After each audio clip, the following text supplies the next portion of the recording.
एक आवाज है जो मेरे कानों में गूंजती रहती है।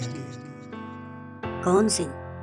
बादाम बादाम दादा का क्या बादाम, में तो बाबू भाजा बादाम, बादाम बादाम दादा का क्या बादाम, अमर का चपावे अच्छा बादाम। अगर आपको हमारी वीडियो पसंद आई है तो हमारे चैनल को सब्सक्राइब लाजमी करें और मज़ीद वीडियो देखने के लिए बेल पर लाजमी क्लिक करें ताकि हमारी वीडियो सबसे पहले पहुंच सके आप तक। Thanks for watching.